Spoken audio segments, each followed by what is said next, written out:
Hello, everyone. Happy Tuesday. I'm pleased to welcome everyone to the Disability Advisory Committee's another one of our lunchtime Zoom events. Today is kind of like an encore presentation, but with a different subject matter. We have Esmeralda, and I will always not pronounce your name correctly, from AgrAbility. I'm going to go ahead and pop the URL to AgrAbility in our chat. And Esmeralda, please feel free to pronounce your last name and give yourself a little background before you start. And I will let you go ahead and begin. Thank you. And again, thank you so much for agreeing to do this one more time for us. Yes, of course, Peggy. Thank you for inviting me. So my name is Esmeralda Mandujano, and last time I was here, I spoke of the AgrAbility program. I'll do the same, but now more with an emphasis of what the program has done. So I'm calling the presentation History of California AgrAbility. Okay, so what is the AgrAbility program specifically in California? So our mission is to find ability solutions for agricultural communities, and the population that we have been serving have been farmers, agricultural workers, gardeners living with an injury or disability and or a chronic illness. So it really is a very large array of people that we're working with. USDA is also moving more towards the definition of calling everybody in the sector of agriculture producers, and that word fits more the farmers, the ranchers, the agricultural workers. Even sometimes cowboys have been fit into that definition, but I know that sometimes they are separated into a different labor line because their work can be a little bit more different. Also, the objectives of an AgrAbility program are to do farm site assessment, offer assistive technology solutions and equipment modification, and educate about farm precautions and safety. So the way the AgrAbility programs are set is that one of the main focuses is on this technical assistance, right? So trying to educate farmers and the farm workers of what resources are available out there to help them continue despite disability and really prevent a secondary injury from that initial chronic illness or disability. Because when we sustain an injury or a chronic illness, our bodies changes, the mechanics of our bodies can change, especially if you think of something like back pain, which with time can become very disabling. It's a lot of what we see in agricultural workers because there's a lot of stooping work that is done, and they're also doing it very consistently, so thousands of times in one day. This is actually a photograph of one of our former AgrAbility program participants. He had a problem with his hearing, and the assistive technology that we helped him connect with was a hearing aid. That's just to mention that some of the recommendations that we're doing are not specific to agriculture, but they have a function in agriculture. Another example is this device that of a farmer that has, I forget what the condition is called, but essentially like he'll fall asleep. And people will notice, right? He'll just fall asleep, and there's this device that just kind of turns on when he's falling asleep, and it'll help him if he's on his tractor so he doesn't get in an accident. So it's something that's not necessarily designed for agriculture, but we utilize it to help somebody that's working in agriculture. So, and that's just kind of to say that the cases can be very, very different. They're very, very vast. So AgrAbility around the country and our history in California AgrAbility. AgrAbility is a program that is funded as a line item under the Farm Bill. It started to be funded in 1991, and it started as a program in the Midwest, mostly designed to help smaller farms or large acreage farms that are mostly worked by like a nuclear family or a family and some of their close relatives. But then when it's a competitive application with the USDA. And what we do is that every 4 years, even if you have a program, you have to go up for renewal. And that's what we did last year. We actually did not get awarded. So this year we don't have an active AgrAbility program in California. This is just the map of the last, it's a map from National AgrAbility Program and like which states have an AgrAbility program, but it hasn't been updated yet.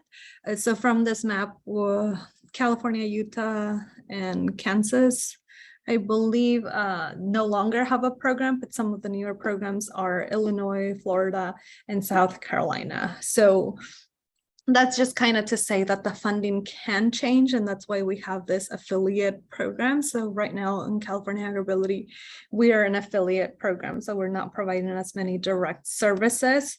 We're not doing as much outreach. We're not doing as much training. We're just kind of trying to not close our doors completely so that there isn't an abrupt close. So that's just kind of to mention that AgrAbility really, there's only about, I wouldn't say it's about $4.3 million that is allocated every year to rotate this 20 to 22 projects around the state.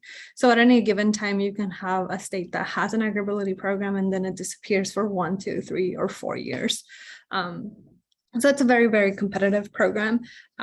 But in California, the program is a little bit different because we also incorporate farm workers. So we do a lot of the education nationwide for everybody that's trying to also provide services to farm workers. For example, the state of Texas, North Carolina, Illinois, Washington, those are all states that we have, and also Michigan, that we have served as a consultant for. We've tried to help them develop programs in AgrAbility that also support farm workers. Just because California has the largest number of farm workers, and we thought that that was important to include in our program. So that's what makes our program a little bit different. And all of these programs are partnerships with a land-grant university. That is why we're located at UC Davis. And it's a land-grant university and then a rehab nonprofit partner. So our partner has been the California Foundation for Independent Living Centers, more specifically their AT device lending libraries. And that's how we've partnered. There's other states that have Easter Seals as their partners. We've also had Arthritis Foundation, because as I'll talk about in this presentation later on, arthritis is one of the most common disabling injuries that we see in agriculture. So the programs of AgrAbility can be very different across states, and we just kind of tailor ours to the needs of our farmers, of our ag workers. And another thing with California too is that this state has one of the most labor-intensive agricultures.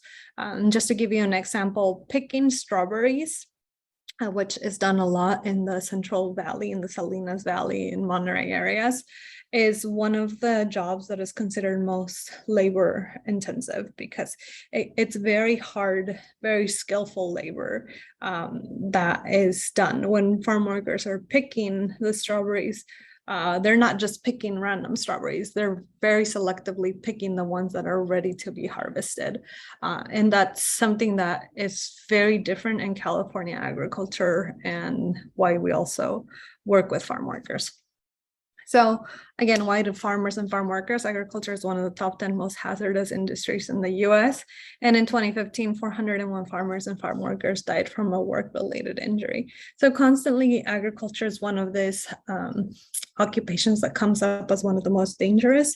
And I elected to put in here data regarding fatal injuries, because it's very difficult to actually quantify near misses or injuries, because oftentimes this go unreported. I oftentimes hear people saying, oh yeah, I fell at work and this happened. And then I usually follow up with, well, did you report that in case later on you don't feel well and you're able to get help? Most of the time the answer is no, they don't report. So that's why I just kind of want to drive here that it's hard to know exactly how many people are sustaining injuries and disabilities. And that lead into a disability and ag work. Another thing that we've been looking a lot more with through the Western Regional Agricultural Stress Assistance Program is farm stress, and how that can also lead to some of these injuries and disabilities around mental health, and how all of these psychosocial factors really can impact the physical health and the productivity of a worker. Oftentimes for the type of work that we do, we're looking at the health of the farm worker or farmer, but we also have to tie it into the productivity, because at the end of the day, the farms are going to look at that. If we want to suggest an assistive device or something for them to something that they can change for the workers to continue to do their work, we have to prove that they'll continue to be productive workers in order for those adaptations to be accepted into the workplace. And that's both for the farm and from the perspective of a farm worker. No farm worker wants to be the one that is the slow one in the crew, or the one that is slowing down the crew. So there's a lot of pressure also psychologically of the dynamics of the work that they're doing. So for AgrAbility clients farming with a disability, this is some data from our 2018-2019 AgrAbility demographic data report. And this one showed that 48.5% reported chronic illness as a primary disability. And the primary disability, and 44.3% of primary disabilities were the result of an injury. Leading disabilities are often back injury, joint injury, and arthritis. And when we say arthritis is really an umbrella term that can be over 100 different types of arthritis. Some of the more common ones that we see in AgrAbility are, of course, osteoarthritis, which is often caused by the degenerative overuse of our joints. Rheumatoid arthritis, we tend to see quite a bit, also a little bit more on women. That's more of an autoimmune illness. And in the last few years, we've seen a lot more also fibromyalgia, which can affect different organs of the body, including the skin. And also a lot more in men, we've also seen more gout. But all of that falls under arthritis. And this data is across all AgrAbility programs. And again, at any given point, that can change which states have an AgrAbility program.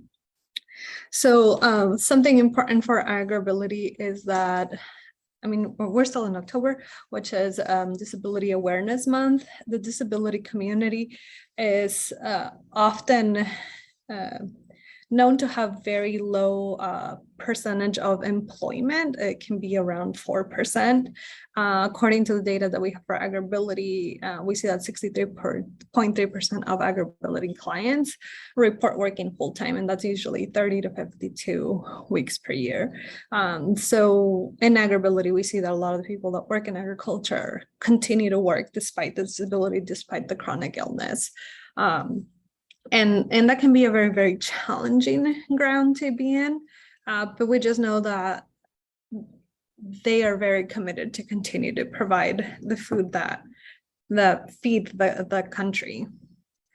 So like I said, primary arthritis is commercial farming increases the rate of developing arthritis because there's all of that stooping, bending, twisting, kneeling. You can see on this photograph the farm worker that is pouring the bin of grapes over. He's doing overreach. So if we do this, a lot of times that can lead to injury in our back, in our shoulders. And then on the photograph on the bottom, we see a farm worker picking cilantro. As you can see, that holding that position is over 8 hours is very difficult and not natural for the body, and can lead to back injuries.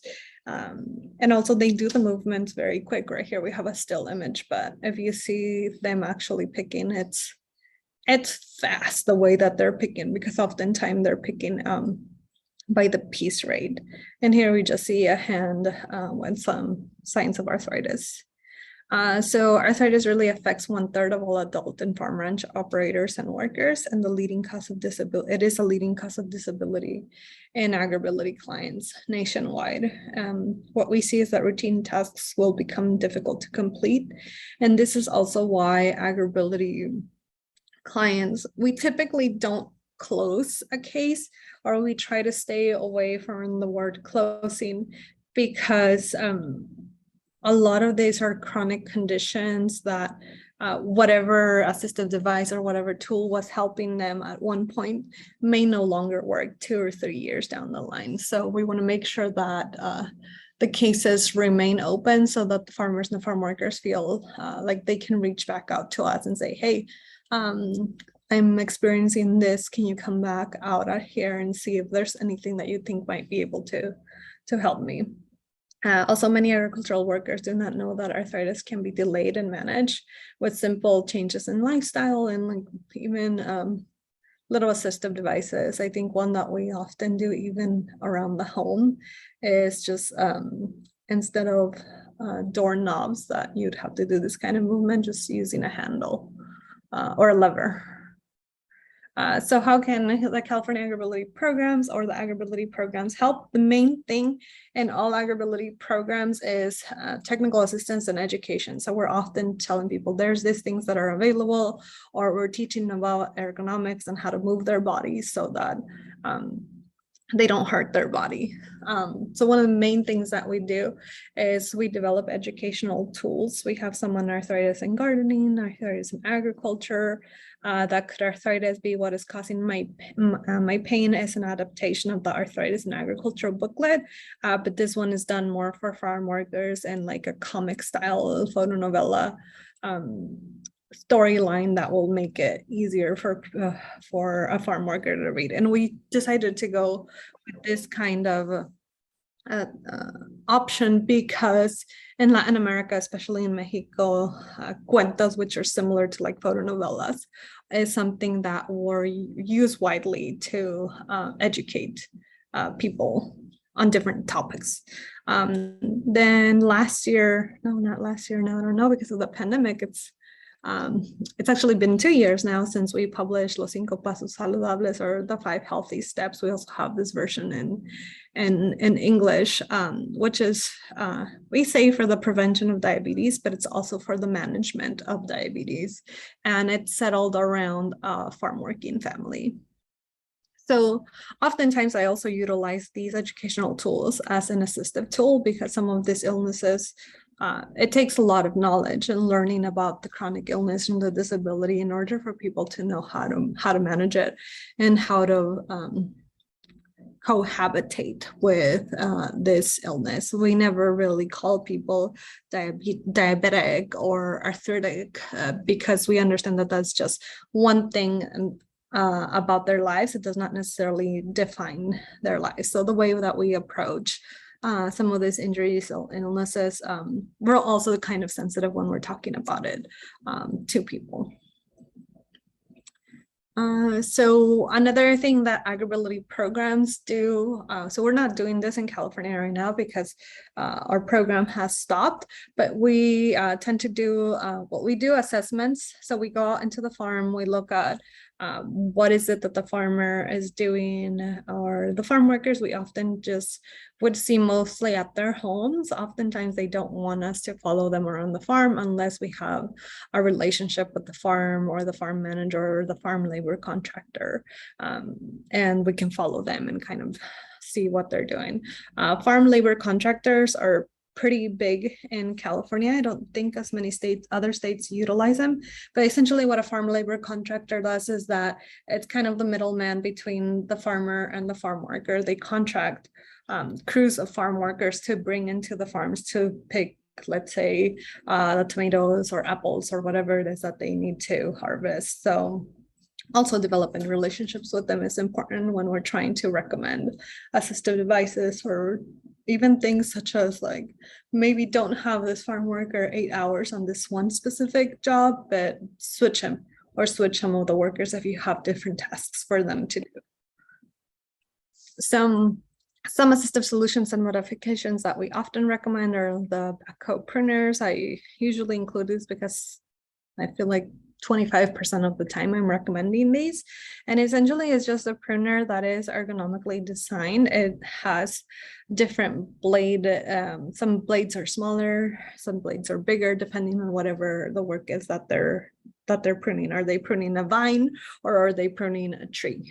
So you need different blades for those, and also different size handles. These, the backhoe have small, medium, and large, which helps because not everybody's hands are the same size. A lot of the tools that we see are generally designed for a tall male, and that's typically what we'll find at the hardware store. A lot of these other that are that have a different design or have different options and sizes are a little bit harder to find. They're mostly found online. A lot of the farmers and farm workers, I think with time they're getting more and more used to finding things online, but it's still a lot of them don't have access.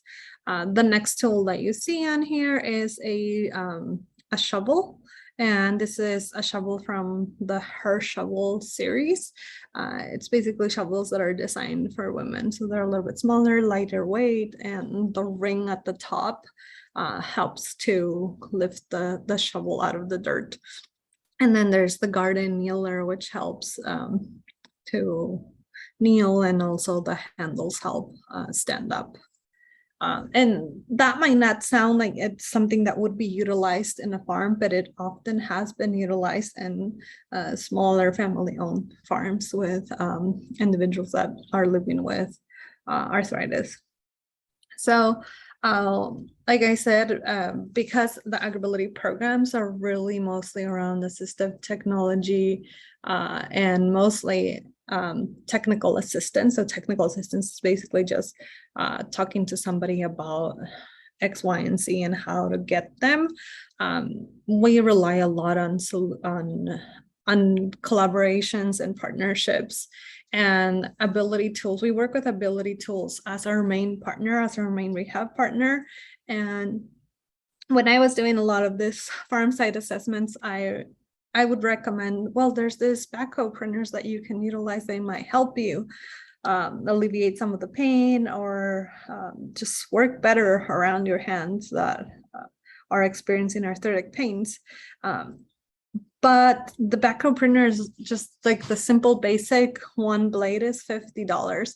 Asking a farm worker to pay $50 for a pair of pruners can be something, can be a little bit challenging because farm workers do not make a lot of money, and most of the time they're making their money only within the season of like maybe 6-8 months, and then they have to administer their money throughout the rest of the year. So asking them to pay for something that may or may not work was a challenge. So that's why when we partner with Ability Tools, one of the programs that we decided to sponsor was to add gardening and farming devices into their device lending library so that individuals can borrow some of these tools. So it's called the NATADS, Access to an Accessible Technology Database. We have it linked on our webpage under the Tools tab. And then a lot of the state and TechAct programs are utilizing this database for some of these tools. So here I just have an example of a California, and then we have our own device lending library with some of these tools, but all of the ag and gardening tools have been distributed around the 11 device lending libraries around the state. And each year, each of the 4 years that we had our last grant, we were putting in more and more tools under as a sustainability project, because knowing that these programs work on grants, I always kind of kept in the back of my mind, what's going to happen one year where we don't have funding? The program would just disappear, or what would happen? So what we said is, well, if the tools are still available in these device lending libraries across the state, people could still connect with the device lending libraries and loan some of these devices. I actually had a call last week from a farmer in Hawaii. Hawaii doesn't have an AgrAbility program, but I shipped him a device from our device lending library to help him with his DOR case. I'll talk a little bit more about the DOR cases so, a little bit ahead. But essentially, if I know that a farmer or farm worker needs one of these tools and we have it in our device lending library, I'll make a special request to send it out of state. And because California has been one of those AgrAbility states that have been in the West kind of on our own for a long time, a lot of the states around us will ask us for devices for helping some of the farmers and farm workers access some of these tools and access some AgrAbility programming through California. Now I'm relying a lot more on the National AgrAbility Program to help support some of these states that don't have an AgrAbility program, including our own, but I'm still making an effort to make this sustainability plan do what it was designed to do when we did have funding and planned for not having funding, to still have these services available, because the need is not going to stop. The funding might stop, but the need doesn't stop. So this was I'm finding that it was a good way to prepare for something like this. So another tool that we have here is a bionic glove. This is a tool that I actually recommended to a farm worker that had his fingers amputated with a machine. He was sorting raisins. And his hand got caught in the machine. They were able to salvage his fingers and they were replanted. So these gloves were helping him with, when he went back to work, with putting like a little bit of pressure on his hand. And they were sleek enough where he could wear them, and he didn't feel like he was wearing this AT device that would make him look different than his workers. And I mean, a pair of gloves, so you see this one is $86. It can be a challenge to ask somebody to buy a pair of $86 gloves that are basically only going to last you for a season. When he returned them to the device lending library, they were very worn out, so we just replaced them into the device lending library. But he used them for, the loan was for 5 weeks, but we kept on extending it because we didn't have anybody else that was requesting it, and he was using it. So this is a utility cart. It's basically like a motorized wheelbarrow. This one we recommended to a farmer in Sutter County. Is that a Sutter County? And he's a rancher, actually. A rancher with, he has goats, and he is a cancer survivor, stomach cancer survivor. So with cancer, you tend to lose a lot of your strength because the treatment can be very heavy on your body. So with this farmer, he just didn't have as much strength as the illness progressed and as the treatment progressed. So with this motorized wheelbarrow, he was able to carry the feed around to his goats with more ease. This is a portable vehicle handlebar. So this is hand controls, which we recommend to our farmers and farm workers that have limited mobility in their legs so that they can continue to drive. We've actually, this is one of the ones that we lend out a lot more.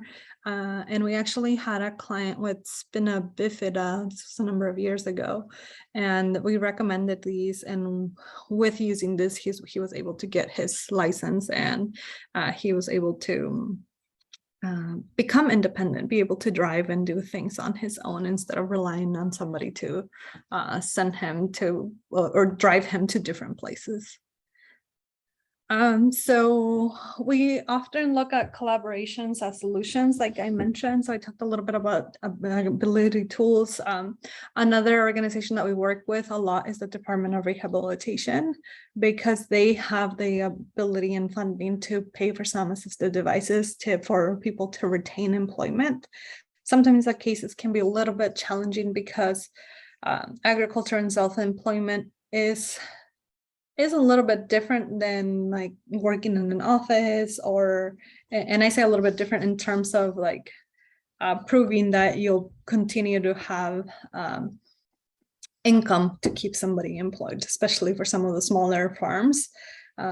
It can be a challenge to prove that if the person is helped, they will continue to be employed and that they'll employ other people. So that can be the challenge there. But how do we work together and collaborate? The general step-by-step process with working with DOR is that the California AgrAbility takes in a consumer and doing an intake to determine the next course of action. So this is typically what we're already doing. We're trying to figure out what is it that the farmer or farm worker needs.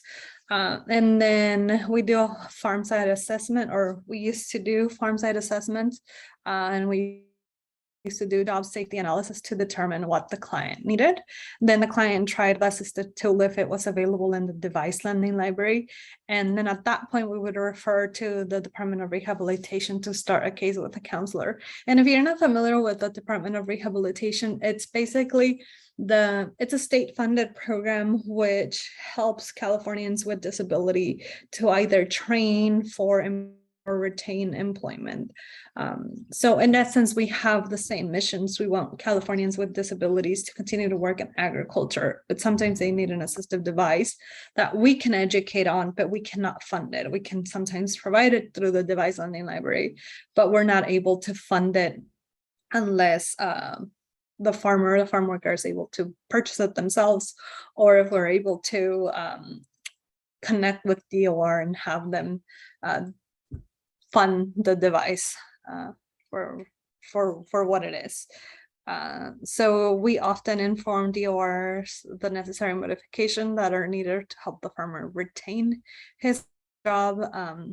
Sometimes some of these cases can be challenging. We've had some cases that have taken a couple of years, and we've had to really prove to DOR that the farmer was going to continue to be employed. We even had a couple of hearings on some of the cases. On that specific case, we weren't successful with DOR, but as we're doing these cases, we're also looking for alternate solutions. Okay, so if we are not able to get this farmer this assistive device, how can we get it funded? This specific case was the case of a farmer. He's a farmer. He has pistachio trees and also goats.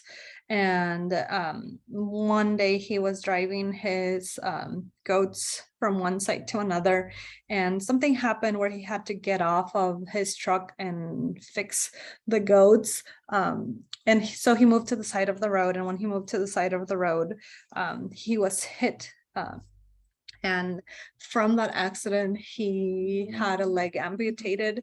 And I mean, I want to say it was 2 weeks after he from the hospital that he went back on the farm. And when we visited him, he showed us how he was getting on his tractor. And the way that he was getting on his tractor is that he was parking it on like this hill so that the tractor would be kind of sideways, and he would be able to get up using a rope and a milk carton, like those plastic ones, milk bins, so that he would have a step.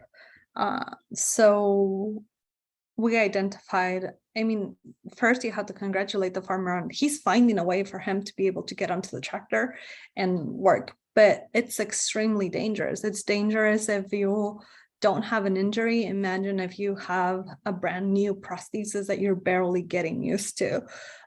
So this is a case that we were pushing with DOR, but for him to get a new tractor and add rollover protection system onto his tractor. So in case the tractor rolled over, he had what we call like the triangle area to keep him safe. But because the tractor that he had, it was a very old tractor that didn't have the rollover protective system. And there were no kits to retrofit his tractor. Sometimes you can find kits that you can add that protection bar on to help, but nothing matched that specific tractor that he had. So we helped him apply to some programs that would help fund a portion of the tractor, and then DOR was, we hope that they would be able to fund the other part to retain his employment on his farm. So with that case, we weren't successful through DOR, But eventually Kubota came forward and they were able to donate him a new tractor, and that way he's able to continue farming safely. So we don't just look for one solution, we're trying to look for different ways to get the farmers the assistive devices that they need. So oftentimes DOR does fund the modifications, and California AgrAbility follows with the consumer until the farmer feels like they're independent and are safe while working. But like I said, oftentimes it's back to assess or change some of the things that are no longer working for them. So this is an example of a farmer that is down in San Diego. She was diagnosed with Lyme disease, and one time she was not harvesting. She was weeding. She was pulling weeds out of her farm, very small farm that she had just started, and Lyme disease can really debilitate your joints. And she wasn't able to get up for about 6 hours. So what we did is we connected her with this wheel hoe, which essentially you can weed from a standing position. And this is a device that we have in our device landing library. We let her use it as long as she needed because we didn't have any other requests to use it. And then we processed her case with DOR, and DOR was able to purchase her own wheel hoe. So this is a device that is about $500. So what we did is that she kept the one that she was already using, and then we put back into our device landing library the new one, which is exciting. Then we didn't have to have her package that one up and get a new one. So she was able to continue her work with it. We'll go on to some success stories from California. So like I said, National AgrAbility and AgrAbility as a whole started in 1991. So when we came to our 25-year anniversary in 2016, they did 25 stories from around the country from people that had received AgrAbility services. So as you can see from the photographs, they're all very, very different stories, different conditions. The one that was selected for California was the story of a farm worker with an amputation of his arm. This is a farm worker that we were able to get him a prosthesis through pro bono work that we were able to connect him with a prosthetist from some of the outreach that we had done. We had networked. This year, AgrAbility turns 30 years, and they did this publication called 30 Years of Impact.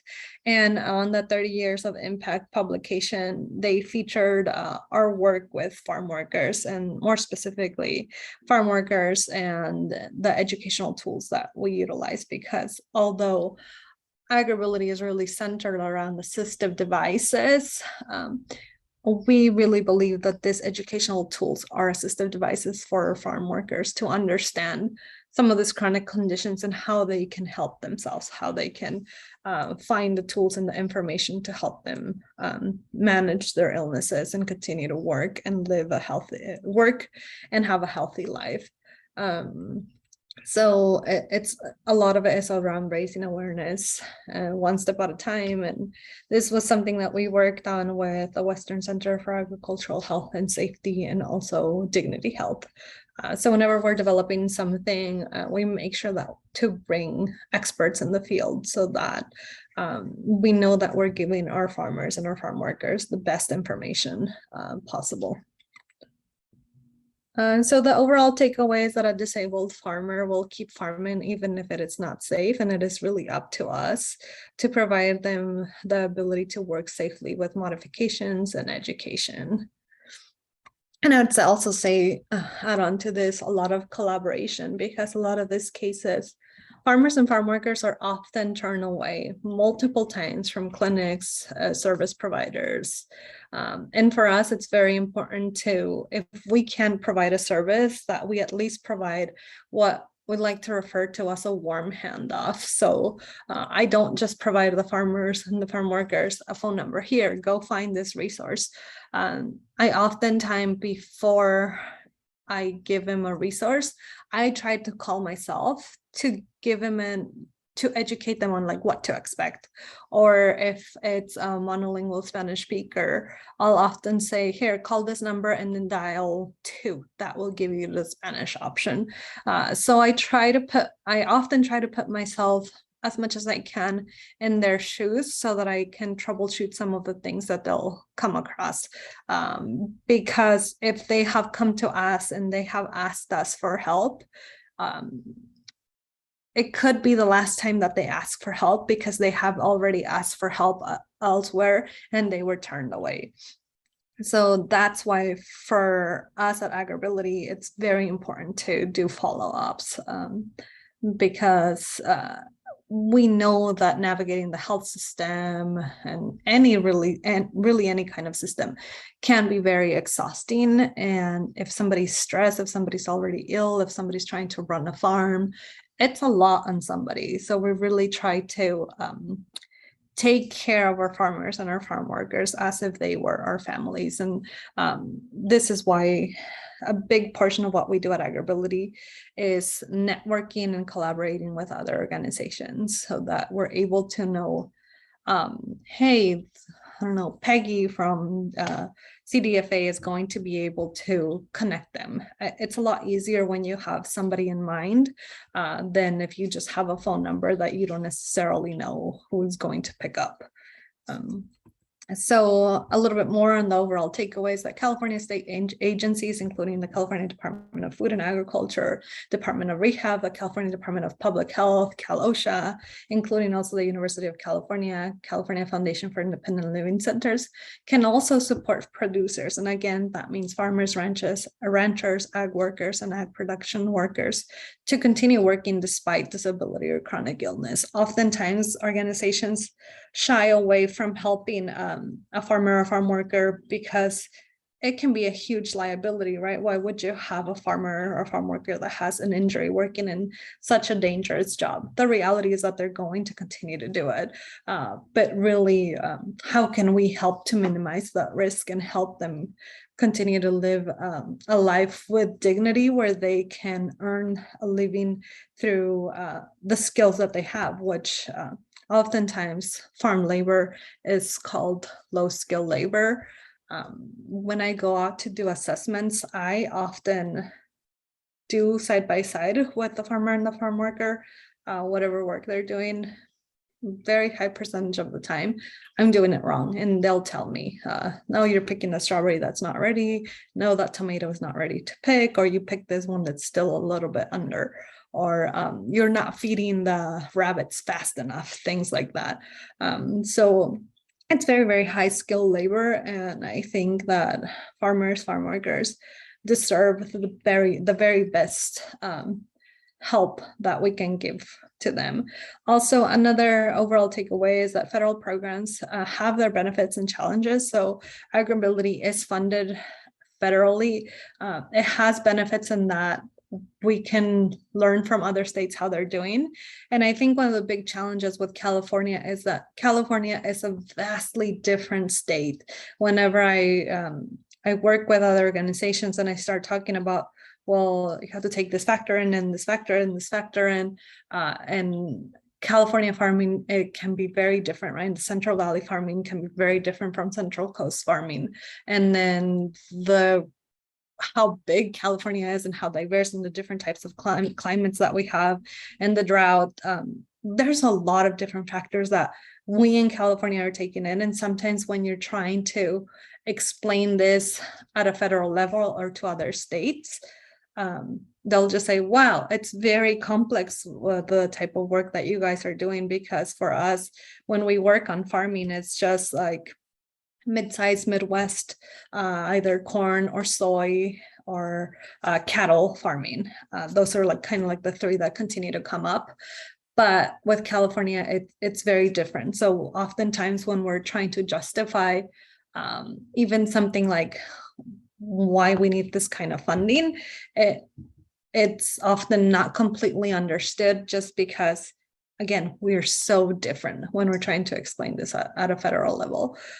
So that's why my program director, Dr. Fadi Fatala, who is an ergonomist, we're really looking at how do we collaborate more with some of the state agencies that really understand more California and our agriculture, so that we can continue to provide support for farmers and farm workers, and also doing it more at a larger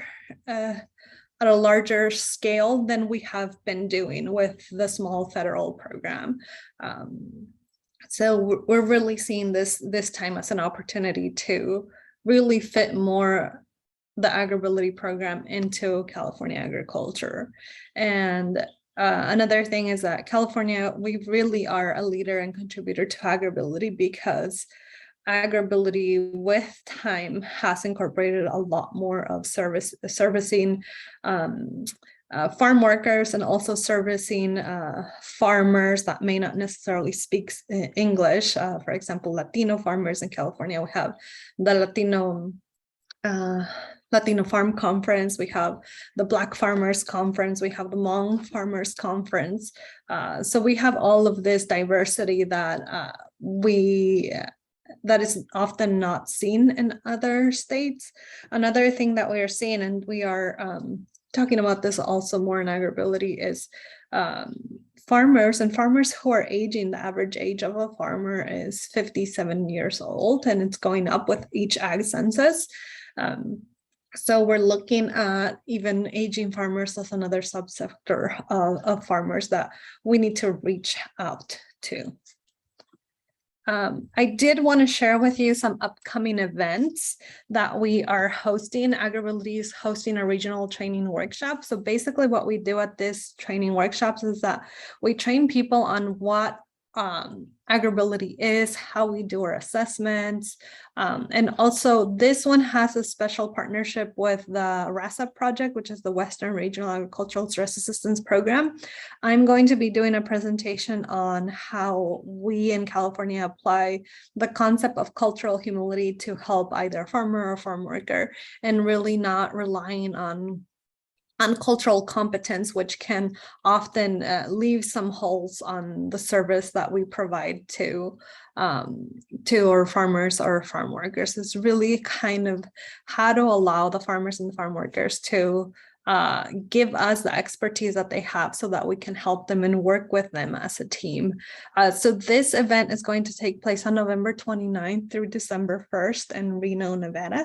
So it's actually pretty close to us, and this is great because oftentimes the AgrAbility workshops are held more in the Midwest, but with the Western Regional Agricultural Stress Assistance Program, we're working on bringing more of these workshops to the West, and more of the AgrAbility services to the West. Like you saw on that map, most of the AgrAbility services are in the Midwest, and also in the East and Southeast. So this is one that's pretty close to us. We did held one in California in 2019 prior to the pandemic. So we've been making an effort to bring more of these training workshops here. There is also funding available through the RASA program for covering some of the travel costs. So it's what we call a small grant application. And there's still some time to fill out an application if you'd like to attend and would like to have the registration, hotel, meals covered for you to attend. So thank you. That is all I have. I'm gonna pop in the chat the link to the regional AgrAbility training, the one that I just shared, and then also some of the information on the RASA project.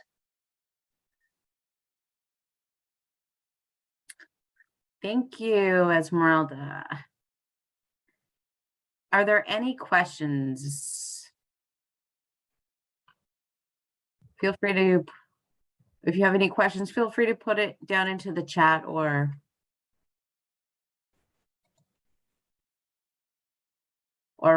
do a hand raise through Zoom. It's probably easier in the chat if you're able to.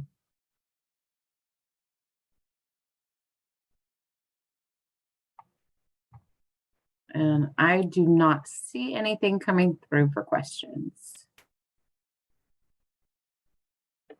I'm just popping some of the links that I talked about on the webpage. I mean, on the chat.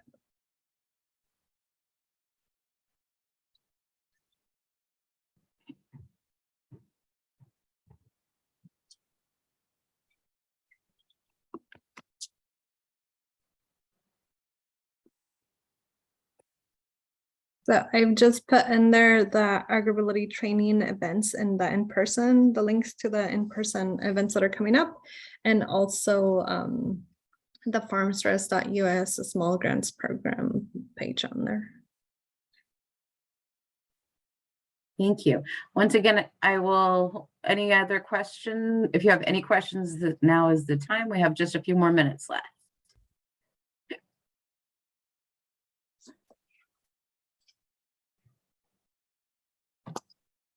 And Esmeralda, before we end, I want, on behalf of the Disability Advisory Committee for the department, I'd love to say thank you so much for coming back and doing the encore presentation for us, especially since we are still in the National Disability Employment Awareness Month.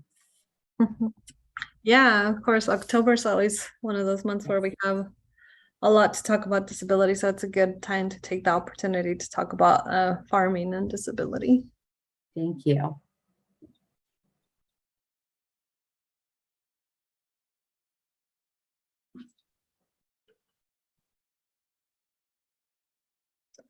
I'm gonna pop my email in the chat just in case anybody has questions later on. Great. And for those that are here or that are still in the chat, this will be this is being recorded and will be posted on Disability Advisory Committee's website. Probably not until tomorrow, but it will be posted. And let me give you our website webpage.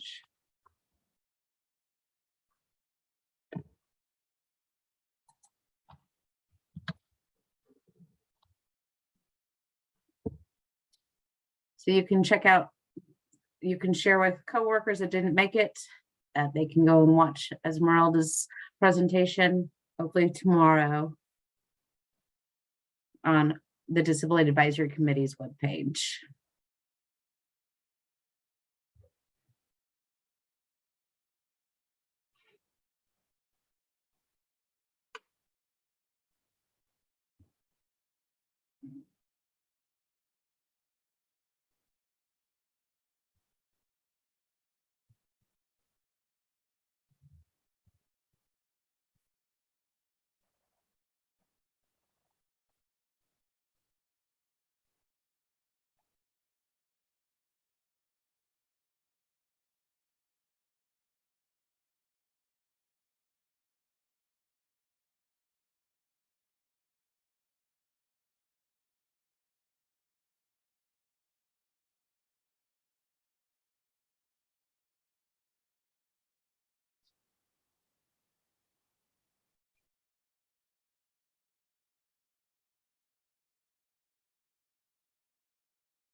And we are at 1 minute till the end of our actual presentation. I'm going to go ahead and hit stop on the recording.